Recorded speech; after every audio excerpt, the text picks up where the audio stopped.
Hello. We're all very happy to be here tonight. First of all, I'd like to introduce my boys. This is Chucko, and this is Buster, and this is Pete.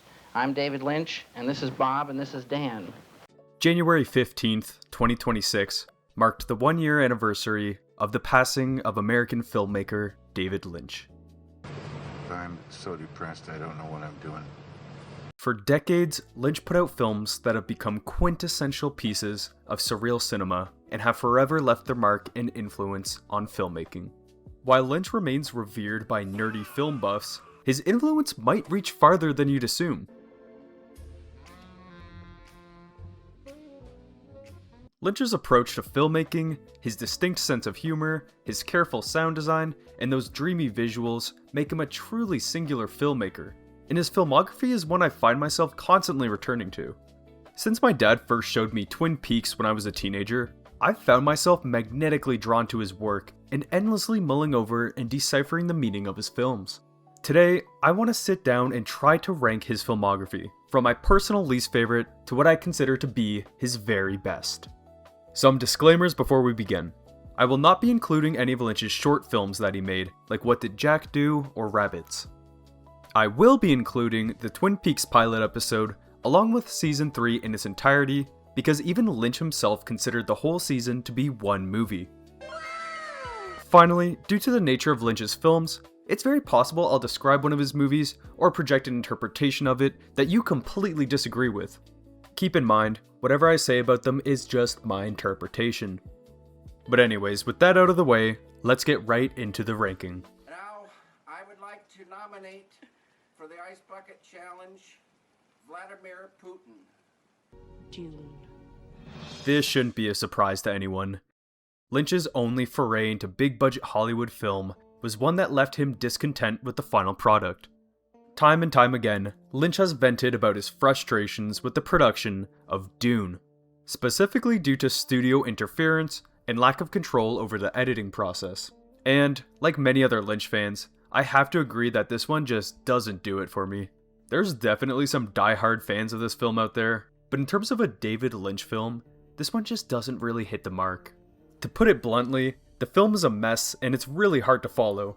For trying to introduce an audience to Frank Herbert's expansive and brilliant world, this film fails.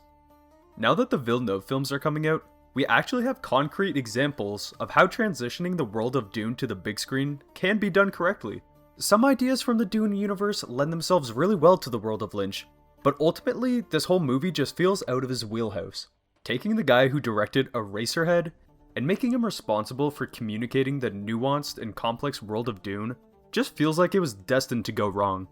If there is one thing that Dune must be given credit for, it has to be bringing Lynch together with Kyle MacLachlan, who would go on to be one of Lynch's most prolific collaborators.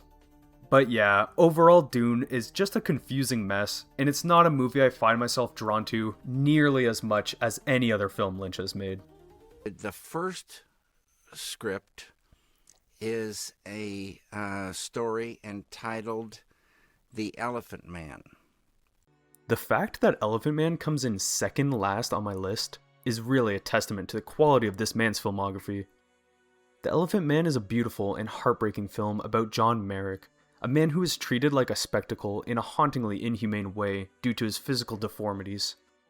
This is definitely one of the most accessible films in Lynch's filmography, leaning away from the totally weird and abstract to focus on a story demonstrating Lynch's ability to tug on the heartstrings. John Hurt does a phenomenal job bringing Merrick to life, capturing the intelligent, kind, and deeply human man who is exploited by society. Anthony Hopkins is also stellar as Frederick Treves, the surgeon who treats Merrick. This was the last film Lynch directed entirely in black and white, and the colorless visuals lend themselves really well to this story. Also, fun fact, the film was executively produced by none other than Mel Brooks, who was a fan of Eraserhead and wanted to help Lynch out with his next project. So, if this film is so amazing, why is it all the way down at number 11? Well, honestly, it's purely personal preference. I think this film is great, but I just love some of Lynch's films a whole bunch more. The emotional weight of this film makes me reluctant to return to it, though this is also a testament to how moving the film actually is. The ending is almost guaranteed to make you shed a tear. Within Lynch's filmography, there are films that lean a lot more into the surreal, and I find myself drawn to these much more. While Elephant Man is an amazing film, and one that can ease someone unfamiliar into the world of Lynch, there are definitely films that I just love way more. The Elephant Man is a compelling story that is well worth a watch for any kind of movie enjoyer, but be sure to have a box of tissues handy. What the fuck is David Lynch doing? He's just sitting on the fucking corner of La Brea and Hollywood. With a fucking cow! The Straight Story was David Lynch's one and only family-friendly film, his only G-rated film, and was released in the US by Walt Disney Pictures. One might assume that this is another recipe for disaster situation, like with Dune. But no, Lynch actually pulls off an all-ages film beautifully. Like Elephant Man, The Straight Story is a more grounded film, venturing less into the surreal. But Lynch proves yet again that he can tell a compelling traditional drama when he wants.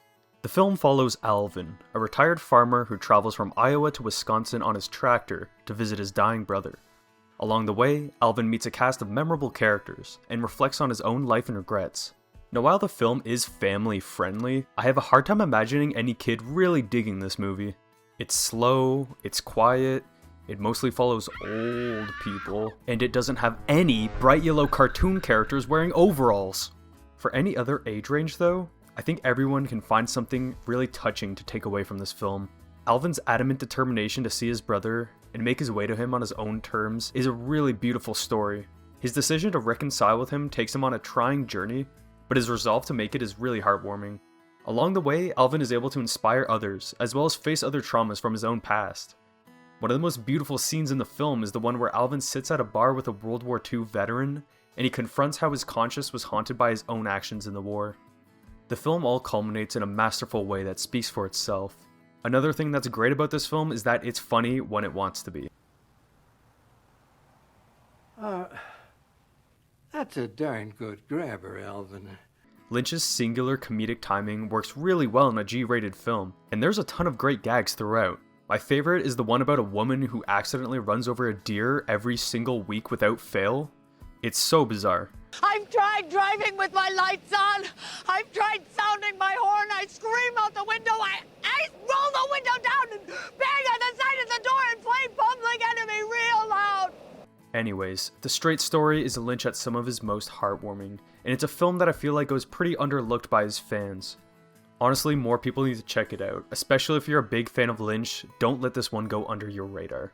The first test screening, 80 people at a certain point in the film exited the theater, 80 out of 300. After finishing the pilot for Twin Peaks in 1989, Lynch was in a pickle. His infamously never-produced project, Ronnie Rocket, was crumbling before him as the company set to produce the film was bought out. At the same time, Lynch's friend and associate producer for Twin Peaks, Monty Montgomery, was inspired to adapt a novel by Barry Gifford titled Wild at Heart, The Story of Sailor and Luna.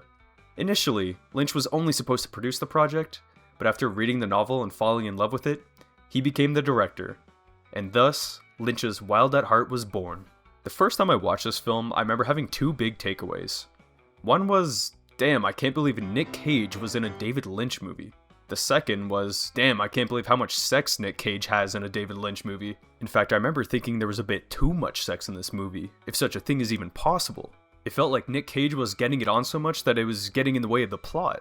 On a rewatch though, I found myself enamored by this film, and I now see the error of my ways. There is a perfectly appropriate amount of Nick Cage sex in this film. Okay, what I really mean is, yes, there's a lot of scenes of Nick Cage and Laura Dern getting down and dirty, but they really work to sell you on this passionate relationship that reflects the rebellious nature of youth. They're also both just absolutely hilarious in this film. Man, I had a boner with a capital O. There are so many bizarre lines and moments that just take you completely off guard, and the fact that they both have these deep southern accents just makes everything funnier. At the same time though, Lula's story is tragic and very emotional. Her story is tied to a history of abuse and controlling parents. There are some truly shocking and horrific scenes in this film, especially a certain one with the lead antagonist, Bobby Peru, played by Willem Dafoe. If you've seen this film, I'm sure you know which scene I'm talking about. Speaking of Dafoe, he is perfectly casted as this sleazy and disgusting man. Whatever they did to make his teeth look like that is just ridiculous. A lot of Lynch veterans appear in this film, like Isabella Rossellini, Grace Zabriskie, Cheryl Lee, and Sherilyn Fenn. But one of the most memorable side characters in this film is without a doubt Johnny, played by Harry Dean Stanton. He's a comically pathetic man, but you really sympathize for him because of Harry Dean Stanton's performance. The film also culminates in a great scene that goes against the novel's original ending, but it works wonderfully in the context of the film, perfectly capturing Sailor and Lula's relationship. Rewatching this film has only made me love it more, and I could see Wild at Heart growing on me even more in the future. It has a manic and chaotic energy to it that's pretty distinct in Lynch's filmography, and it's packed with an array of ideas ranging from touching, to hilarious, to deeply disturbing, that could really only come from this guy's head. Eraserhead is my most spiritual film. What elaborate on that? No. Lynch's debut film was pretty polarizing for audiences at the time. Lots of people were understandably put off by it, and it didn't perform well. It's the weirdest thing I've ever seen. Over time, though, the film became a bit of a cult classic, finally finding its audience. Film buff stoners. Eraserhead was Lynch's first baby, and he dedicated every ounce of himself into this film. The production itself took over 5 years. I mean, that's insane dedication for your first feature film. Lynch was constantly looking for funding for the movie, which came from people that he knew, like Catherine Coulson, who worked as a waitress at the time and donated her earnings to the film.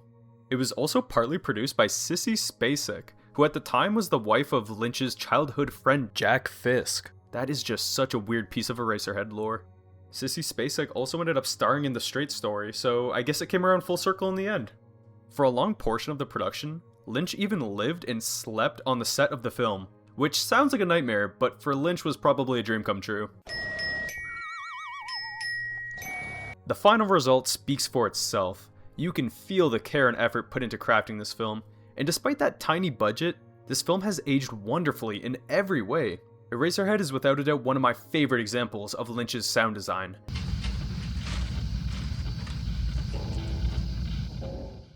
The film is very sparse on dialogue, but the unsettling noises that rule this film work immensely well to create this really foreboding atmosphere. All of the effects are also terrific, if not horrifically terrifying. Once you see the Eraserhead baby, you will never forget the Eraserhead baby. I honestly don't even want to know what kind of black magic Lynch had to use to make that thing. Also, that black and white cinematography, oh, it's so good. It really creates a strong mood, and it contributes to the film holding up really well stylistically. Honestly, there's no other film out there that looks, sounds, or feels anything even remotely close to Eraserhead. I haven't said anything yet about what the film is actually about though, and that's because it's complicated. Okay, it's not really complicated. The simple summary would be that it's about a man who finds out he's becoming a father, and his baby turns out to be a demon from the 9th ring of hell. But that's also really an understatement, because this film leans heavily into the abstract aspects of Lynch's style. Entire sections of this film seem to be composed of dreams and nightmares, terrifying visions populated by haunting characters. Eraserhead is a film dictated much more by how it makes you feel. Many people have put forward that the film is a reflection of parental anxiety. How I see it, the film captures things like disliking your in-laws, feeling out of place, feeling unfit for your role as a father, and feeling tormented by the unceasing demands of your child. Even this interpretation seems to only capture a fragment of the film. It's really just the type of thing that you just have to think about for yourself and come to your own conclusions. Something you could also say about really every other film I'll be talking about on this list. Lynch's first film not only holds up, but remains one of his most synonymous works. Give it a try if you haven't, but mentally prepare yourself for a weird journey into the subconscious. Looking back, I see it as starting with the O.J. Simpson trial. For Lynch's 7th feature film, Lost Highway, he collaborated to write the screenplay with the author of the Wild at Heart novel, Barry Gifford. Together, they wrote a story that was, in Lynch's own words, inspired by the O.J. Simpson trial. When speaking about the film, Lynch has also used the term psychogenic fugue to describe the structure of the narrative. What this term refers to the best of my understanding, is someone being able to develop an entirely new identity for themselves and forget actions that they've committed in the past. This concept is the foundation which Lost Highway is built upon, giving way to what is known amongst Lynch fans as the first film in his unofficial LA trilogy. My personal interpretation of the film is that it's an exploration of a man unable or unwilling to take responsibility for his own actions, and no matter what he does and how he tries to escape, he's hunted down and tormented by them. The dream can only last for so long. I like to remember things my own way. The first part of the film sets up an intriguing mystery about an emotionally closed-off couple receiving ominous videotapes of their house. This part of the film has a distinctly stark and sparse quality to it. The home feels unwelcoming and lifeless, reflecting the hollow relationship between the two characters. The second part of the film starts off like some all-too-perfect dream that's come true. Pete's got a girlfriend, plus a mysterious blonde who he's seeing on the side. He's also got a supportive family, and a good old-fashioned blue-collar job to top it all off. But this dream is short-lived, and things quickly descend into total madness. There are two scenes that immediately come to mind when I think of this film. To keep things vague, I'll just say the party scene with the mystery man, and the road rage scene. Both of these are easily two of the best moments in any Lynch film, period. I remember my first viewing that this film just didn't really click with me, but as with a lot of Lynch films, they really come to grow on you with further rewatches. I found the characters of both Fred and Pete to be pretty bland, and the performances to be a bit flat. But on a rewatch, I see a lot more intentionality with how these characters act and how these performances are handled, and I better understand why the characters behave the way they do. Something else I love about this film is that kick-ass soundtrack, which features the likes of David Bowie, Rammstein, Nine Inch Nails, Lou Reed, and the Smashing Pumpkins. Overall, Lost Highway is a film I've only come to appreciate more with time, and I already look forward to further rewatches. Now from this point on is where we begin to reach what I consider Lynch's masterpieces. Yes, I consider there to be 6 films of his that are that good. Really, everything from Dune onwards I love, but now we're getting into the top half, the creme de la creme, the best films in my opinion, from this legendary director. You remind me today of a small Mexican chihuahua. In the modern age of serialized TV dramas, it can be easy to lose sight of the influence that Twin Peaks had on the entire television industry. It's been cited as an influence for shows like The Sopranos, Lost, Atlanta, X-Files, and so many more. It was very uncommon at the time for mystery shows to verge from the episodic formula. There was an inherent expectation for the mystery to be resolved by the end of the episode. Twin Peaks subverted this notion, and it created a show centered around the ominous and mysterious murder of a high schooler named Laura Palmer. Number 6 on my list is going to the Twin Peaks pilot titled The Northwest Passage. This single episode encapsulates everything that makes Twin Peaks such a special show.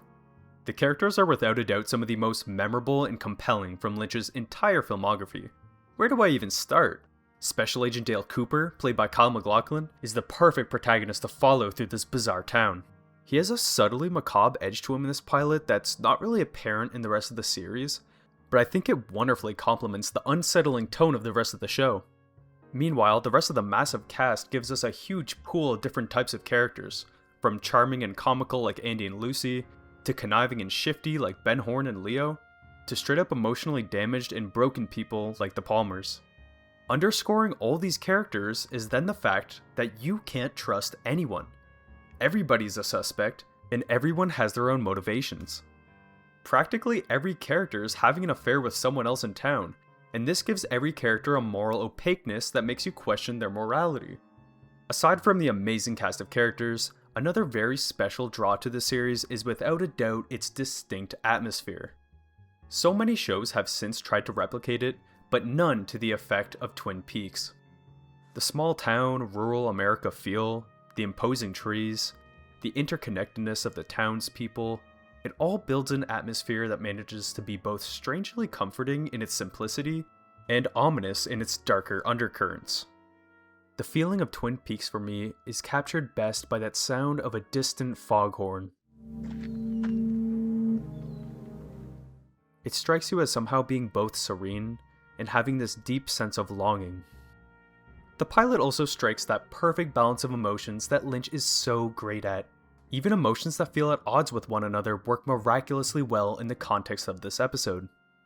It's at times upsetting and dark, and at other times really hilarious. I could go on and on about how amazing this episode is, but we still have 5 more films to get through. I'll wrap this up by saying that this will always be my recommended gateway into Lynch, since it surmises so many of the aspects that best represent him as a director. It's an iconic first episode to an all-time classic piece of TV. Do you realize, Albert, that there are more than 6,000 languages spoken on Earth today? In 2017, over 25 years after the conclusion of the original Twin Peaks series, David Lynch and co-creator Mark Frost returned to create an 18-part series bringing the world of Twin Peaks back to life. It had been over a decade since Lynch had even directed a film, so fans were ecstatic to not only see him return, but to direct all 18 episodes of this season. This time around, both creators would be in complete control with no studio interference.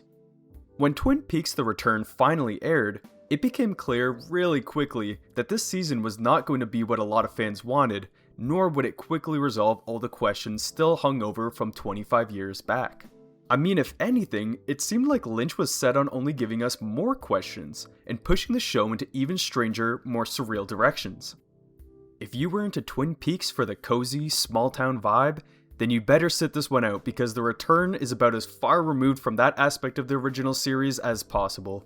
In fact, I'd argue in many ways, The Return is best enjoyed not necessarily as a Twin Peaks sequel, but as one colossal David Lynch film.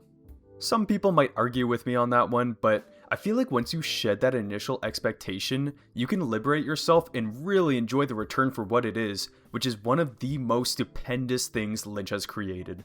I'll avoid getting into too many specifics in case you still haven't seen it, but The Return goes in some truly unbelievable directions and will surprise you at every turn. A large part of the original cast returns here, with a few exceptions. But there's also a huge new cast of characters introduced here, with some massive highlights. Getting both Naomi Watts and Laura Dern in the Twin Peaks universe was an amazing call, and both actresses bring phenomenal performances and have huge highlight moments in this season. There's so many other characters introduced in this season who range from some of the most despicable characters in Twin Peaks to some of the absolute funniest. Literally anytime the Mitchum brothers were on screen, I was so happy. I think quite possibly the most underrated aspect of The Return is the humor. In fact, I think it might be the funniest thing Lynch has ever made. Everything with Dougie is pure gold, Jerry's insane romp in the woods is great. There are just so many unexpected moments of levity throughout, which are really needed to balance out the much darker themes as well. Speaking of which, yes, The Return goes in some pretty dark directions. There are moments that are absolutely gut-wrenching to watch, and some of the most horrific imagery Lynch has ever created. But it's really this insane balancing act between the lighter elements and darker elements that makes The Return such a creative marvel. Every episode is crafted with a very intentional pacing, and to add absolutely nothing to the endless discussion already surrounding it, I'll just say that episode 8 is a beautiful, abstract vignette in the show's center.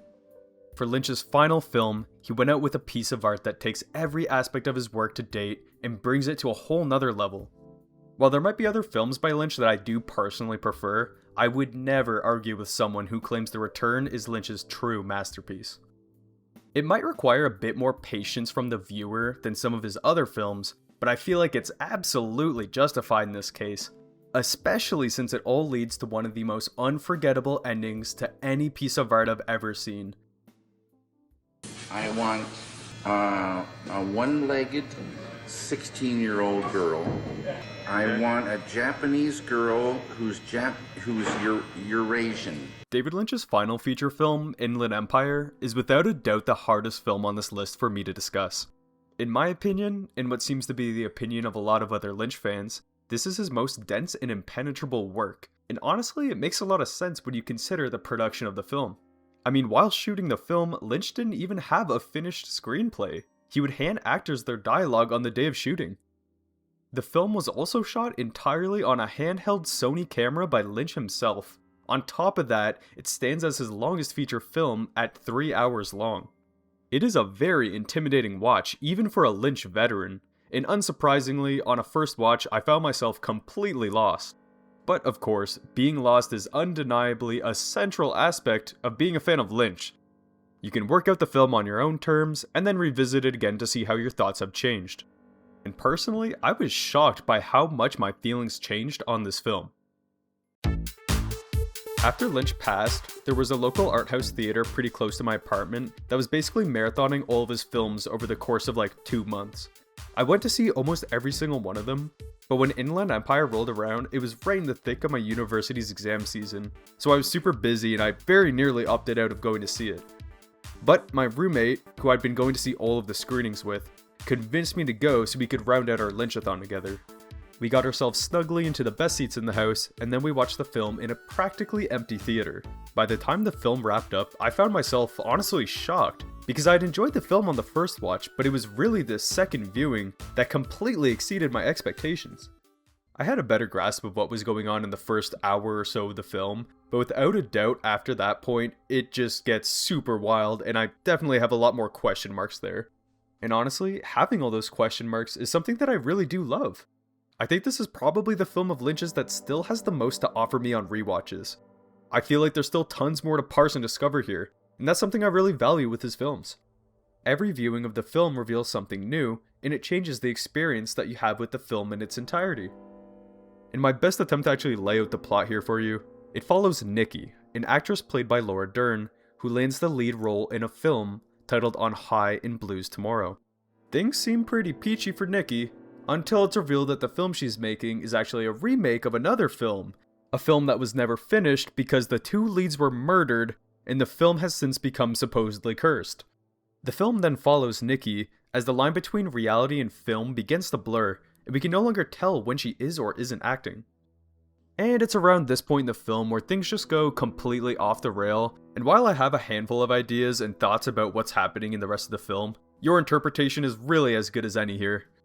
Honestly, there's still no clear, agreed upon reading of this film. Everybody seems to have their own idea of what's going on here, and I think that kind of makes it one of the most interesting films in Lynch's catalog to discuss. Laura Dern's performance is possibly my favorite of hers, and the rest of the cast is great here too, including Justin Theroux, Harry Dean Stanton, and Terry Crews? Yeah, baby. How you tell us that shit? Anyways, there are some of the most wild and imaginative sequences of any Lynch film here, including the one with Terry Crews, the locomotive dance sequence, the rabbit scenes, and whatever the hell is going on with those end credits. In my opinion, this is also probably the scariest Lynch film, because there is some imagery in this movie that is honestly straight nightmare fuel, and you will not be able to get it out of your head. While Inland Empire is far from approachable, it is the film of Lynch's that has grown on me the most with time. When you have a failure, it's in some ways kind of beautiful, because there's nowhere to go but up. Blue Velvet is Lynch's take on a coming-of-age story. We follow the character of Jeffrey Beaumont, played by Kyle MacLachlan, who's a young college student returning home after his father suffers from a heart attack. Jeffrey's just kinda strolling through a field and chucking rocks around, as one does, when he stumbles upon a human ear. After taking the ear to a detective, Yes, that's a human ear, all right. a mystery starts to unfold before Jeffrey's eyes, and he can't help himself from getting involved. Jeffrey finds himself allured by the mysterious figure of Dorothy Valens, a nightclub singer who's involved in this mysterious plot, and Jeffrey is soon in over his head as he becomes entwined in this dark underbelly of his town. There's a lot of things I love about this film, but it's ranking at number 3 because of one sole reason. The chicken walk. There's some other things about the film that are pretty good too. Blue Velvet came out hot off the trail of Dune, and this was a chance for Lynch to step back in and have control of a project from start to finish. To me, Blue Velvet reflects Lynch really refining his style. It strikes that perfect balance between the bizarre and surreal imagery that we see in Eraserhead, with the compelling and emotional weight of Elephant Man's story.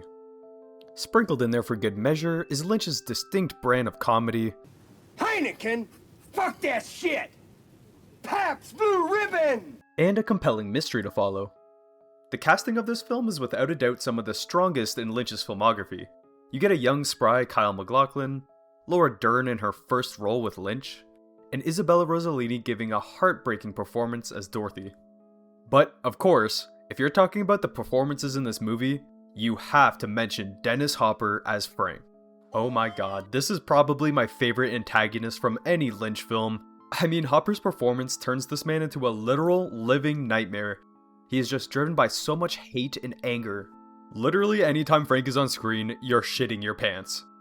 When you finally get to that inevitable encounter between Jeffrey and Frank, it results in one of the most nerve-wracking, skin-crawling parts of any Lynch film.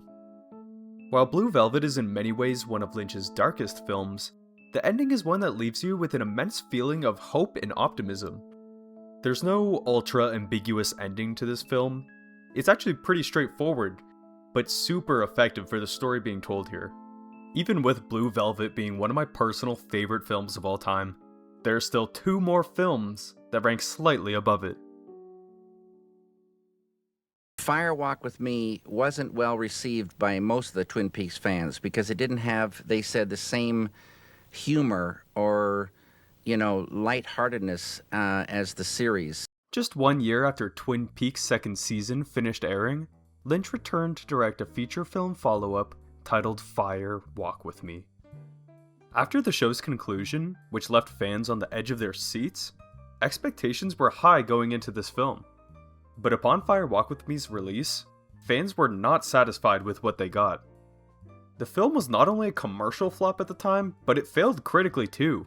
So why did this film get so much hate? The biggest reason is because it was a prequel to the show, and not a continuation. Fans felt like Laura's story had already been told through the show. There was no need for a film about her, and instead fans wanted answers to what happened after season 2. But with time, this film has built a cult following, and it is now widely, and justly, considered to be one of Lynch's best films. For me, Fire Walk with Me is the absolute pinnacle of the Twin Peaks universe. Much like The Return, Fire Walk with Me subverts many of your expectations going in. Spoilers going forward: if you haven't seen this film, skip ahead and save the amazing film to experience on your own. The entire opening follows a completely new cast of characters in a completely new setting, and everything feels like the inverse of Twin Peaks. Our lead isn't the warm, funny agent we know from the show. He's a silent, determined detective played by Chris Isaac. The town of Deer Meadow isn't full of a bunch of charming and endearing characters. It's just a bunch of rude assholes. It is an immediate shock to your senses, and you realize that this film isn't going to be what the show was, and it's communicating that idea to you right away. Cooper does appear briefly in this film, but really only to contribute to one of the most unsettling and jarring moments in all of Twin Peaks. Coop lacks the comedic edge that he has in the show, and he just seems very stoic and confused. Then out of nowhere, David Bowie runs in, and we see some of the strangest imagery in one of the most uncanny sequences in the entire series. And then finally, the film brings us back to Twin Peaks. We hear that classic music, we feel like we're back home, and we're following Laura in the days leading up to her murder. And at this point, the story becomes what I consider to be one of the most emotional and gut-wrenching depictions of abuse, exploitation, and trauma that I've ever seen put to film. The performances from Cheryl Lee and Ray Wise are 2 of my favorite performances in film history. The repressed sadness of Laura Palmer and watching her try to uphold a facade for people in her life is truly tragic. And Ray Wise as Leland, I mean, he was already a standout in the show in terms of performance, but in Fire Walk with Me, he's operating on a whole nother level. There are moments where this man is embodying the true malevolence and evil of humanity, while in these other moments, you see the last bit of moral judgment that still clings onto him. These moments, where Leland is actually trying to show empathy, are truly some of the most haunting moments of the whole film. Honestly, just talking about the plot makes my heart sink. The whole film is building up to the inevitable murder. You know as a viewer that it can't be escaped, but despite knowing what's going to come, the scene still manages to both shock and sadden. It's nice seeing people come around on this film and start to appreciate it for what it is, because at its core, this is one of Lynch's most emotional and tragic stories. It's not an easy watch by any means, but Fire Walk with Me is a film you will never forget. You already do understand it. Get a lot of good coffee, though, and some good food. I understand it emotionally, and that's the important thing. Exactly right. Despite there being so many films by Lynch that I absolutely love, there was still never a doubt in my mind which film was going to top this list. Mulholland Drive isn't just Lynch's opus, but I'd argue it's one of the best films ever made, and easily one of my personal favorites. As I've already said for about half of this list, on my first viewing I remember being completely and totally confused. I mean, I felt like I was following the film, and then there was a blue box, and then everyone was acting different, and everybody had different names? What? I felt completely disoriented by the end of the film. But after taking time to process what I actually saw, and then watching the film for a second time, I felt things start to click into place. It felt like I was kind of solving a puzzle. Returning to this film offers an entirely unique experience from that first viewing. Every single watch through of this film, I find new things to love about it, new details that I've missed, or new interpretations of some of the more abstract elements. Because of this, Mulholland Drive stands out as one of the most mind-boggling uses of the medium of film that I've ever seen. The entire film works as an illusion, a carefully crafted trick, and only at the film's end is the curtain unveiled and the desperate, sad truth is revealed. The romance at the film's center is tragically beautiful, the bizarre side antics with the director are hilarious, the bumbling hitman is one of the funniest moments in Lynch's filmography. Meanwhile, the Winky scene is one of the most iconic and unsettling. Revisiting this film, all these scenes take on new meanings. All these moments fit into Diane's dream, which is a reality she crafts where she's the star. Her life is filled with romance and mystery, and all the people she hates fail to a comedic degree. Naomi Watts' performance is an all-time great one. On a first watch, you feel slightly uncomfortable by her eccentric and bright nature. It feels like she just stepped out of a Disney movie. But of course, as you peel back the layers of the film, you come to realize how essential that facade is for her character. In a way, I see Diane as coming to embody the harm that Hollywood can do, the dreams it can shatter, and the ways that it can break and use you. Truth be told, there's not a thing about this film that I don't love.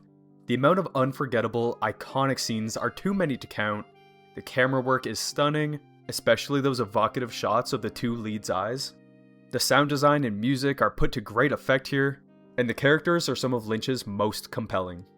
Mulholland Drive is, to me, the epitome of Lynch's filmmaking, and a movie that I think every film buff should see at least once, if not twice.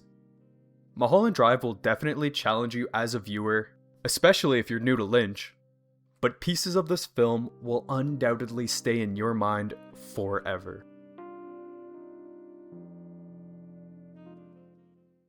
And that ends my ranking of David Lynch's films. This was really hard to do, and I definitely see this list changing with time.